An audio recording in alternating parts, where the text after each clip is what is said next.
안녕하십니까? 매일 교과 나눔에 오신 모든 분들을 진심으로 환영합니다. 23일 월요일 모든 사람을 사랑한 아브라함이란 주제를 갖고 함께 말씀을 나누고자 합니다. 우리는 지난 시간 친절의 은사에 대하여 살펴봤죠. 특별히 제한 없는 친절에 대하여 우리는 생각해 보았습니다. 오늘 그 아브라함의 그 아름다운 품성의 두 번째는 바로 자신이 알지 못하는 대상, 어쩌면 죄에 가득한 죄로 인하여 일그러진 대상을 향한 사랑의 모습을 우리는 확인하게 되는 것이죠. 오늘 이 말씀을 살피기에 앞서 잠깐 기도하고 우리 말씀 나누겠습니다. 기도하시겠습니다. 하늘에 계신 아버지 하나님, 저희를 이 아침 다시 생명을 주시고 하루를 시작하도록 은혜를 주신 것 감사합니다. 아버지, 그 아름다운 하나님의 선물, 친절에 대하여 오늘 우리는 지난 하루 묵상하였습니다. 아버지, 이제 다시 한번 하나님께서 허락하시는 귀한 축복의 통로를 보게 하시고 경험할 수 있는 그런 귀한 하루를 허락하여 주시옵소서. 이제 말씀을 펼치고자 합니다. 하나님, 성령 하나님 도와주셔서 오늘 그 말씀을 깨달을 수 있도록 은혜를 허락하여 주시옵소서. 이 모든 것 감사드리며 예수님의 이름으로 기도드리옵나이다. 아멘. 오늘 창세기 18장에 등장하는 아브라함의 이야기 가운데 어제 살펴본 아브라함의 친절의 모습을 마치고 이어서 등장하는 하나의 이야기가 있습니다. 그 이야기는 우리가 잘 아는 이야기죠. 소돔과 고모라에 관한 이야기입니다. 사실 이야기는 참 슬픈 이야기입니다. 정말 수많은 사람들이 죄로 얼룩져서 그들이 마지막 이 멸망으로 가고 있는 그 기차에 탄 것처럼 그렇게 끝을 향하여 달려가는 그러한 장면을 우리는 상상하게 되는 것이죠. 오늘 분명히 이 창세기 18장에는 하나님께서 소돔과 고모라에 대한 분명한 뜻을 가지시고 그들을 살피시기 위하여 이 땅에 오신 그리스도의 모습을 우리 앞에 보여주고 있습니다. 아브라함은 소돔과 고모라의 실상을 잘 알았습니다. 얼마나 패역하고 사악한지에 대하여 알았습니다. 그들이 갖고 있는 쾌락에 빠진 그들의 삶이란 얼마나 정말 흉측한지에 대하여 아브라함은 알았습니다. 누구보다 그 사실을 잘 알고 있는 것이 누구였어요? 아브라함이었습니다. 창세기 18장 20절 21절의 내용은 이렇습니다. 여호와께서 또 이르시되 소돔과 고모라에 대한 부르짖음이 크고 그 죄악이 심히 무거우니 내가 이제 내려가서 그 모든 행한 것이 과연 내게 들린 부르짖음과 같은지 그렇지 않은지 내가 보고 알려 하노라. 오늘 하나님은 분명히 그들을 보시고 그 다음에 확인하시기 위하여 오늘 이 땅에 오셨다라고 표현하죠. 그때 아브라함은 오늘 하나님의 사자를 향하여 이야기합니다. 하나님, 오늘 그들을 어떻게 그렇게 멸망하시겠습니까? 그들을 다시 한번 생명의 기회를 허락해 주십시오. 라고 아브라함은 하나님께 간절하게 부르짖는 그러한 모습을 우리는 발견하게 됩니다. 오늘 우리가 이 교과의 내용 가운데서 주목하게 되는 포커스는 그것입니다. 아브라함은 오늘 어떤 마음에서 오늘 그 소돔과 고모라의 그런 죄악의 그런 만연함을 알면서도 그들을 위한 사랑을 잃어버리지 않았는가 하는 것이죠. 우리는 참 어려운 주제 앞에 서게 됩니다. 사실 우리는 이 땅을 살아가면서 악을 행하는 사람들을 많이 대면하게 되죠. 그럴 때 우리는 공의를 부르짖게 됩니다. 그리고 그들이 그 악을 멈출 수 있도록 오늘 어쩌면 우리는 조금 더 강력한 의지를 우리의 마음속에 품을 때가 있을 수 있죠. 정말 어려운 주제입니다. 우린 잘 알지만 하늘로부터 전쟁이 시작될 때 사단의 중요한 쟁점은 이것이었습니다. 하나님은 공의로우시거나 사랑이시거나 둘 중에 하나밖에 되지 않는다. 이것이 균형을 이룰 수는 없다라고 이야기하는 것입니다. 그러나 오늘 하나님은 공의로우시면서 사랑이 충만하신 분을 우리는 알고 있죠. 아브라함은 그 사실을 믿었습니다. 오늘 그렇기 때문에 그의 삶에도 오늘 공의가 충만하지만 동시에 뭐예요? 사랑이 충만한 상태를 우리 앞에 보여주고 있는 것입니다. 성도 여러분, 이건 참 어려운 이야기입니다. 공의와 사랑의 조화, 공의와 사랑의 하나됨이란 참 어려운 이야기죠. 제가 그런 의미에서 좀 생각을 갖게 됐습니다. 소금 좋아하십니까? 예. 사실 음식이 맛이 있으려면 소금이 없어서는 그 맛을 낼 수가 없죠. 소금에 대해서 조금 생각해 보면 이 소금은 나트륨과 염소가 함께 결합되어져서 완성된 하나의 형태입니다. 그래서 영문으로 NaCl이라는 이 두 개의 화학적 성분이 결합되어져 있는 상태를 보게 되는 것이죠. 근데 놀라운 건 이 나트륨도 우리의 신체에 매우 중요합니다. 만약에 나트륨이 없다면 우리는 체내의 수분을 조절할 수 없고, 그리고 산과 염기의 균형을 유지할 수 없습니다. 혈압을 조절하거나 신경의 기능을 유지하거나 근육의 수축과 이완을 하는데도 역시 나트륨이란 요소는 매우 중요한 요소로 있습니다. 그러나 이것이 과다하게 되면 고혈압과 심혈관 질환에 아주 치명적인 영향을 끼칠 수 있게 되는 것이죠. 염소, Cl이라고 해당되는 이 부분도 마찬가지입니다. 생명체에 필요한 요소이죠. 그리고 호흡기와 소화기에도 매우 중요한 역할을 하는 그런 역할을 감당하고 있습니다. 중요한 건 이 두 가지 요소가 하나만을 우리가 섭취할 수는 없다는 겁니다. 그 두 가지가 완벽한 조화를 이루어서 1대1, 그 비율이 정확하게 결합되어서 오늘 우리의 체내로 흡입되는 하나의 형태로 하나님께서 주신 것이 무엇이에요? 예, 바로 소금인 것입니다. 오늘 저는 이 이야기를 생각하며 이런 생각이 들었어요. 오늘 우리에게는 공의도 중요합니다. 그러나 공의만 과다하게 우리의 삶에 충분하다? 아마 우리는 너무 냉정하고 힘들고 어려운 시간에 대한 이해를 가질 수밖에 없을 겁니다. 또 반대로요, 오늘 염소만 중요하다라고 느껴서 마치 이것이 과다되면 어떨까요?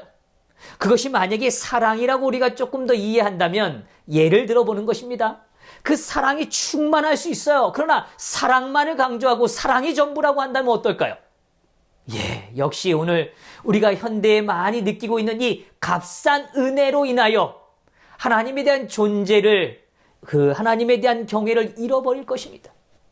공의만 존재한다고 완전해질 수 없습니다. 사랑만 존재한다고 더 완전해질 수 없어요. 우리는 자녀를 기를 때 이런 갈등을 늘 갖습니다. 아이에게 바른 길, 옳은 것을 가르치기를 너무나 원하죠. 그러나 아이를 여전히 사랑합니다. 그 사랑과 옳은 것을 가르치는 그 균형감을 유지한다는 건 참 어려운 일입니다. 그래서 인간은 이 두 가지를 완벽하게 조화할 수 있을까요? 제 생각엔 인간에겐 그런 능력이 없다는 것이죠. 성도 여러분, 잘 한번 생각해 보세요. 오늘 우리가 공의를 부르짖을 때 그만큼 우리의 마음속에 사랑도 역시 충만해져 있는가 하는 것입니다.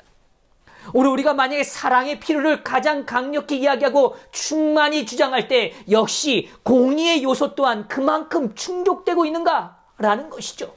참 어려운 주제이죠. 오늘 그런 의미에서요, 아담이 느꼈던, 그리고 아담이 경험했던 매우 중요한 한 가지 사실을 엘렌 화이트는 다음과 같이 표현해주고 있습니다. 창조주께서 그에게 내리신 사형 선고는 처음에 무섭게 보였으나 약 1000년 동안 죄악의 결과를 목도한 후에 그는 고통과 슬픔의 생애를 끝나게 하심은 하나님의 자비라는 것을 느꼈다. 네, 여기 보니까 분명히 아담은 창조주께서 허락하신 그 사형 선고가 처음엔 너무나 무섭게 느껴졌다고 표현합니다. 예, 그것은 공의죠. 공의는 이 죄된 인간이 볼 때 너무나 무섭고 거룩하고 커 보입니다. 그러나 1000년의 시간이 지난 다음에 오늘 고통과 슬픔에 있는 인류가 그것으로 인하여 고통받는 그 모습이 더 이상 유지되는 건 정말 그것은 너무 잔인한 일이라는 걸 깨닫게 된 거죠. 그래서 오늘 그것을 끝나게 하시는 건 뭐라고 이해했다고요? 예, 하나님의 자비라는 것을 깨닫게 되었다는 것입니다. 하나님의 공의 속에 완전한 사랑, 완전한 자비가 포함되어져 있음을 아담은 1,000년의 역사를 통하여 깨닫게 된 것입니다. 오늘 우리는 아직 그러한 단계에 이르지 못한지도 모르겠어요. 저는 역시 아직 그 이해가 부족한 게 사실이라고 생각합니다. 중요한 건 아담은 공의와 사랑의 완전한 조화의 한 부분들을 그의 인생을 통하여 깨달아가기 시작했다는 것입니다. 그런 측면에서 인간은 이 완전한 조화를 흉내낼 수 없습니다. 우리는 공의를 강조할 때가 있어요. 정의를 주장할 때가 있습니다. 그러나 공의로운 만큼, 정의로운 만큼, 그만큼 완전한 사랑을 그곳에 충족하고 있는가? 여기엔 여전히 질문이 남아있다는 것이죠.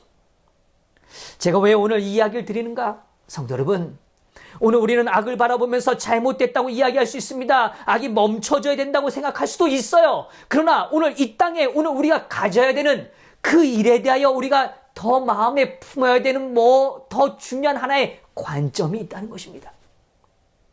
그것은 이제 사랑과 공의의 조화를 이루시는 하나님의 뜻이 무엇인가를 우리의 마음에 깨닫는 것이죠. 그것이 오늘 우리에게는 중요한 관점이 될 것입니다.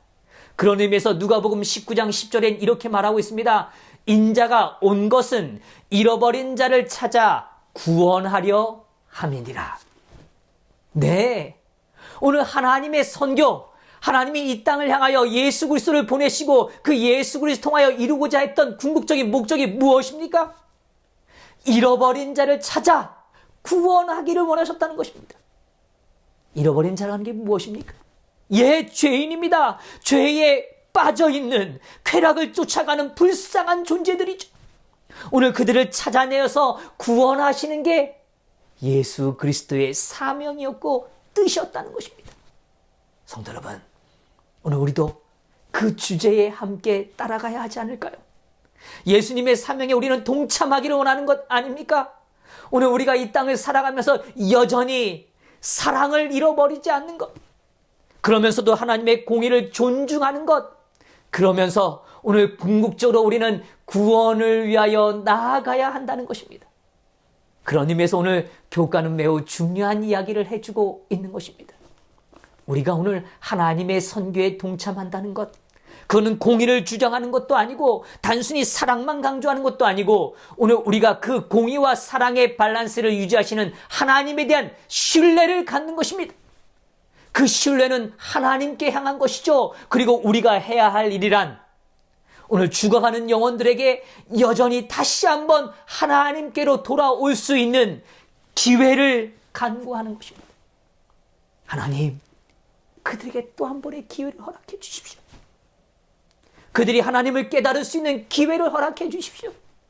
이것이 오늘 우리가 해야 하는 일이 아닐까요? 마태복음 5장에 보면 매우 중요한 이야기를 다루고 있죠. 오늘 해를 악인과 선인에게 비추신다고 말씀은 이야기해주고 계십니다. 비를 의로운 자나 불의한 자나 다 동일하게 내려주신다고 이야기하세요. 오늘 사랑하는 자를 사랑하는 것, 그건 세리도 한다고 이야기하세요. 형제에게만 무난하는 일, 그것도 이방인도 하는 일이라고 이야기해요. 그러면서 오늘 귀한 말씀을 남겨주십니다. 하늘에 계신 아버지의 온전하심 같이 너희도 온전하라. 그 이야기가 무엇입니까? 여전히 연약한 자들을 향하여 오늘 그들에게 하늘을 향하여 돌아설 수 있는 기회의 문을 위하여 오늘 우리는 그러한 일에 쓰임 받아야 한다는 것입니다. 그것이 오늘 우리가 해야 할 일이라는 것이죠. 오늘 교과책에서는 다음과 같이 설명해 주고 있습니다. 아브라함은 하나님의 사랑을 알고 있었기에 그들을 대신하여 하나님께 호소했다. 그는 사람이 회개하면 언제라도 하나님께로 돌아갈 수 있음을 알고 있었다. 아브라함은 소돔과 고모라 사람들이 회개할 기회를 갖게 되기를 바랬다. 오늘도 이 하루 우리는 살아갑니다. 이 하루 동안 죄로 인하여 시름하고 오늘 죄로 인하여 일그러진 삶을 바라보면서 오늘 우리는 다시 하나님께 간구하기를 원합니다. 아버지여, 저들에게 다시 한번 기회를 허락하여 주시옵소서. 그것이 우리가 해야 할 일입니다. 하나님의 공의를 인정하고 동시에 하나님을 사랑하고 그 하나님에 대한 사랑을 신뢰함으로 오늘 우리가 그 사랑의 태도로 여전히 해야 할 일은 그들에게 하나님이 다시 찾아주셔서 기회를 허락해 주시는 것입니다. 오늘 부주와 선지자는 이렇게 말해요. 그들을 엘람 사람들에게서 구원하였던 아브라함의 이기심 없는 사랑은 만일 그렇게 하는 것이 하나님의 뜻이라면 그들을 하나님의 심판의 폭풍 가운데서 구원하고자 하였다. 네, 아브라함의 마음이 좀 느껴지십니까? 우리는 어제 신절에 대하여 살폈습니다. 오늘 우리가 다시 한번 생각하게 되는 주제는 바로 그것입니다. 그들을 향하여 여전히 심판의 폭풍 가운데서도 구원을 향한 열망, 구원의 기회를 위한 간절한 바람, 그것이 오늘 우리의 마음에 품어야 하는 자세라는 것이죠. 성도 여러분, 예수님은 삭개오에게 기회를 주시기 위하여 찾아가셨습니다. 스로본에게 여인을 또한 찾아가셨습니다. 오늘 베드로를 다시 기회의 장소로 불러주셨습니다.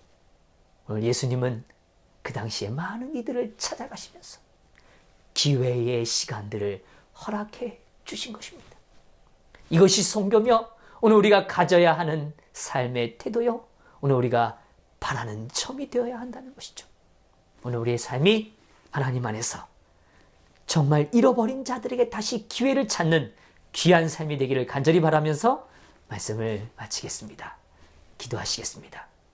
하늘에 계신 아버지 하나님, 오늘 저에게 다시 말씀해 주신 것 감사합니다.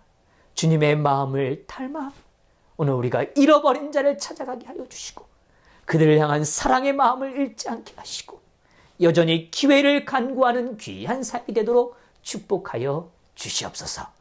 이 하루도 주님께 쓰임받는 하나님의 거룩한 선교에 동참하는 축복을 누리길 간절히 바라며 사랑 많으신 예수 그리스도의 이름으로 기도드리옵나이다.